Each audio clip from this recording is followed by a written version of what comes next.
Hello everyone, good evening all of you. So guys, आज यहाँ पे हम लोग देखने वाले प्रैक्टिस सेट नंबर 3 और आपके एग्जाम के लिए काफ़ी एक महत्वपूर्ण है। अगर आप बीपीएससी का किसी भी एग्जाम का तैयारी करते हैं, सभी के लिए सामान्य अध्ययन आती है यहाँ पे और हिस्ट्री से क्वेश्चन पूछा ही जाता है। पीडीएफ हम क्या करेंगे, टेलीग्राम पे शेयर कर देंगे और इस ऐप को डाउनलोड कर सकते हैं। इस ऐप पे आपको सारे कुछ क्लास वगैरह पीडीएफ A to Z चीज़ आपको इसी ऐप पे आपको मिल जाएगा। ठीक है, मन करे तो बाकी सारा कुछ हम यहाँ पे फ्री ऑफ कॉस्ट पढ़ाएंगे ही। पहला क्वेश्चन देखिएगा, कौन सी युद्ध में एक्सला सोपला की संधि हुई थी? यहाँ पे कर्नाटका का प्रथम युद्ध, या दूसरा कर्नाटका का युद्ध, या तृतीय कर्नाटका युद्ध, या चौथे कर्नाटका का युद्ध।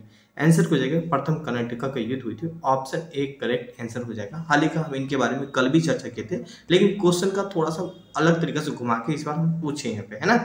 हाल ही का यहाँ पे कुछ मैंने मेंशन किया जो कि आपके एग्जाम के व्यू से भी काफी एक महत्वपूर्ण होगा। भारत और ब्रिटिश के प्रथम कर्नाटका युद्ध को समाप्ति के बाद एक्सला सोपला की संधि होती है। पे कर्नाटका का अगर प्रथम युद्ध के बाद 1746 से 1748 में देखने को मिलती है और एक्सला सोपला संधि के तहत इन्हें क्या कर दिया गया, समाप्त कर दिया जाता है। पे कर्नाटका के जब दूसरे युद्ध होते हैं 1449 से लेकर 54 में पेरिस संधि के तहत इन्हें समाप्त कर दिया जाता है। नौ तीसरा कर्नाटका युद्ध होते गए 1758 से 63 में और निर्णायक युद्ध होती है यहाँ पे। तो ये भी पॉइंटों को अपने अकॉर्डिंग यहाँ पे हाईलाइट कर सकते हैं जो कि आपके एग्जाम की व्यू से काफी एक महत्वपूर्ण होगा। यहाँ पे क्वेश्चन 2 यहाँ पे हम लोग बात करने वाले गए, आधुनिक कैलेंडर की शुरुआत किसने किया था? टीपू सुल्तान, हैदर अली, या सुजाउद्दीन दौला, ओपिक में से एक अधिक, या ओपिक में से कोई नहीं। आंसर क्या हो जाएगा? इसका आंसर हो जाएगा टीपू सुल्तान हो जाएगा। ऑप्शन ए इसका करेक्ट आंसर हो जाएगा। हाल ही के मैंने इनके बारे में यहाँ पे मेंशन किया गया, यह हैदर अली का बेटा था और यह बादशाह का उपाधि धारण किया था। कई बार एग्जाम में पूछ लिया जाता है बादशाह का उपाधि किसने धारण किया था, तो हैदर अली ने किया था यहाँ पे, है ना।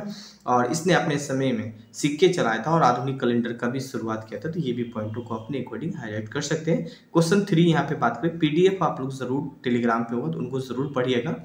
और बाकी गैस आपको क्लास मात्र 600 रुपये ही, ज़्यादा प्राइस नहीं, जिसमें आप लोग को सारे के सारे क्लास का वीडियो लेक्चर होगा, प्रीवियस ईयर आपका होगा, A to Z चीज जो होना चाहिए बीपीएससी से रिलेटेड सारे कुछ आपको मिल जाएगा यहाँ पे, है ना। किसी भी एग्जाम का तैयारी करते सारे का आपको कंटेंट मिल जाएगा यहाँ पे, है ना।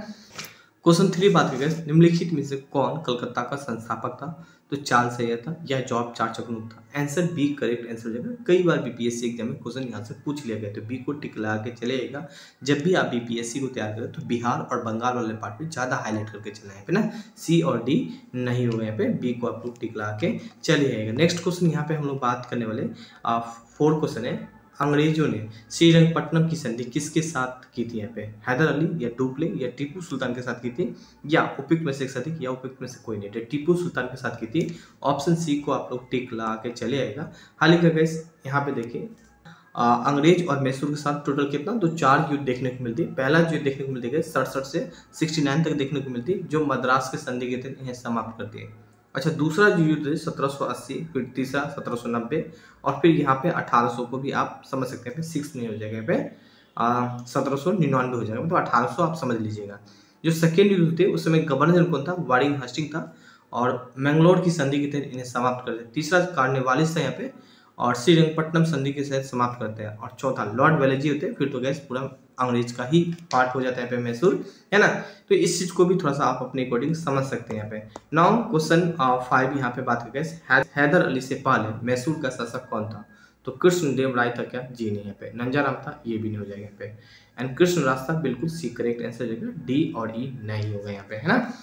नाउ गैस थोड़ा सा मैंने इनके बारे में यहाँ पे मेंशन किया। हैदर अली 1761 में यह मैसूर का शासक था और जब मैसूर का राजा कृष्ण राज था तब उसके समय में सत्ता का धोखा से हत्याने की प्रथा चालू की गई थी और 1732 में मैसूर पर 2 भाइयों देवराज और नंदराज का शासक था और जो कि पहले का राजा कृष्ण राज का मंत्री था। ये भी बातों को अपने अकॉर्डिंग जानकारी रख सकते हैं।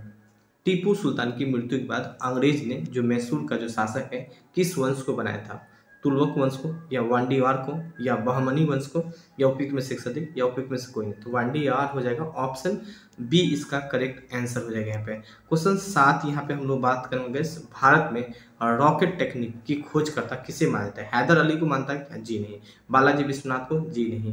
टीपू सुल्तान को? बिल्कुल सी करेक्ट आंसर होगा। डी और ई नहीं होगा यहाँ पे। हम लोग बात करें 8, वांडीवास युद्ध फ्रांसीसी और किस सेनाओं के बीच होती है? तो डच नहीं। कल ही हम देखे थे अंग्रेज के बीच होती है। बी को टिकला दीजिए, हैदराबाद। एंड डी और ई नहीं होगा यहाँ पे, है ना। यहाँ पे थोड़ा सा मैंने इनके बारे में यहाँ पे मेंशन किया। दिवस का जो युद्ध है ब्रिटिश और फ्रांसीसी सेनाओं के बीच हुई थी। यह एक निर्णायक युद्ध थी जिसमें फ्रांसीसियों की हार होती है और वांडी दिवस के युद्ध को गैस हम शतवर्षीय युद्ध के नाम से भी जानते हैं। 22 जनवरी 1760 को वांडी दिवस तमिलनाडु में हुई थी। तो ये भी बातों को आप जानकारी रख सकते हैं यहाँ पे। नाउ गैस क्वेश्चन 9 यहाँ पे हम लोग बात करने वाले वांडी दिवस का युद्ध अंग्रेजी को सेना और नेतृत्व कौन कर रहा था? आर्कुट या काउंट डी लाली या रॉबर्ट क्लाई, ओपिक में से सदी या ओपिक में से कोई नहीं। आंसर क्या हो जाएगा? इस answer option A correct answer हो जाएगा, आर्कुट हो जाएगा। हालांकि मैंने इनके बारे में यहाँ पे मेंशन किया। तृतीय कर्नाटक युद्ध के बाद अंग्रेज और फ्रांसीसी का संघर्ष का अंतिम निर्णायक युद्ध वांडी दिवस का युद्ध हुआ था जो 22 जनवरी 1760 को हुआ था। अंग्रेज के योग्य जनरल आर्कुट को फ्रांसीसी की जो सेनापति लाली को हराकर फ्रांसीसी को सेनाओं को पराजित कर दिया गया था अंग्रेज के द्वारा। यहाँ पे नाउ बेस क्वेश्चन 10 यहाँ पे बात करेंगे किसने बादशाह का उपाधि धारण की थी? हैदर अली या सरफराज या टीपू सुल्तान, ओपिक में से अधिक या ओपिक में से कोई नहीं। आंसर क्या हो जाएगा? टीपू सुल्तान हो जाएगा, ऑप्शन सी करेक्ट आंसर हो जाएगा यहाँ पे।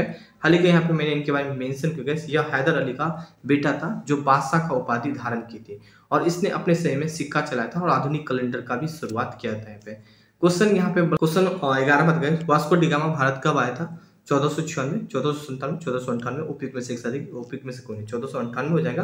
एंड सी इसका करेक्ट आंसर हो जाएगा। हालांकि यहाँ पे मैंने इनके बारे में मेंशन किया गया वास्को डी गामा ने 17 मई 1798 को भारत के पश्चिमी तट के स्थित कालीकट बंदरगाह पहुंचा और भारत और यूरोप के बीच एक समुद्री मार्ग का भी खोज हुआ था। हालांकि इनके बारे में हम पहली क्लास में ही जिक्र करके बता दिए थे। 12 क्वेश्चन गैस, निम्नलिखित में से प्रथम जो कर्नाटक का युद्ध था कौन सा तत्कालीन कारण था? तो ऑस्ट्रिया का राजगद्दी का मसला था? जी नहीं। कर्नाटक के राजगद्दी का जंग था? जी नहीं। अंग्रेजी के द्वारा फ्रांसीसी जहाजों का अधिग्रहण? बिल्कुल सी करेक्ट आंसर होगा, डी और ई नहीं होगा यहाँ पे। नाउ क्वेश्चन 14 यहाँ पे बात करेंगे, निम्नलिखित भारतीय शासकों में से कौन था जिसने विदेशों में गैस आधुनिक पद्धति का दूतावास स्थापित किया था? हैदर अली या मीर कासिम, टीपू सुल्तान, ओपिक में से अधिक या ओपिक में से कोई नहीं। आंसर हो जाएगा टीपू सुल्तान हो जाएगा, सी करेक्ट आंसर हो जाएगा यहाँ पे। और टीपू सुल्तान आधुनिक पद्धति से विदेशियों में दूतावास की स्थापना की थी। यहाँ पे क्वेश्चन 15 बात करें, पोर्ट नोवा का जो युद्ध होता है उसमें कौन पराजित हुआ था? हैदर अली हुआ था क्या? जी नहीं। टीपू सुल्तान हुआ था, बी करेक्ट आंसर होगा, सी और डी ई नहीं हो जाएगा यहाँ पे। 16 यहाँ पे हम लोग बात करने वाले हैं भारत में रॉकेट टेक्निक का खोजकर्ता किसे माना जाता है? अभी हम जस्ट देखे थे टीपू सुल्तान के द्वारा, क्योंकि टीपू सुल्तान ही कुछ नया नया चीज पे रिसर्च करता था। सी करेक्ट आंसर होगा, ए और बी, डी ई नहीं हो जाएगा यहाँ पे, है ना। तो कुछ ये था गाइस, ये रिपीटेड क्वेश्चन यहाँ पे जो बात अभी हम बताए थे यही बात यहाँ पे लिखा है। टीपू सुल्तान ने अपने शासनकाल में तरह तरह का प्रयोग किया करता था और इसी के बदलाव के चलते उनको अलग उपाधि भी मिला था, जिन्होंने प्रशासनिक की बदलाव करके राजस्व नीति को भी अपनाया था और काफी फायदा हुआ था। और इसी के साथ उन्हें सेनाओं की युद्ध की क्षमता को बेहतरीन इजाफा किया और उनको ही रॉकेट का आविष्कार माना जाता है। तो ऑलमोस्ट इनके बारे में चर्चा कर चुके थे यहाँ पे। बाकी आपको मन करे क्लास वगैरह एक बार जाके इस ऐप को डाउनलोड करिए, यहाँ डाउनलोड करिए, फिर देखिए क्या क्या चीज़ हम आपको देते हैं। सारे के सारे आपका वीडियो लेक्चर होगा, ठीक है। और इसके बाद आपका प्रीवियस ईयर होगा, यहाँ पे सिलेबस होगा, A to Z चीज़ आपको होगा इस, ठीक है। तो ज्वाइन कर सकते हैं। Thank you, have a nice day.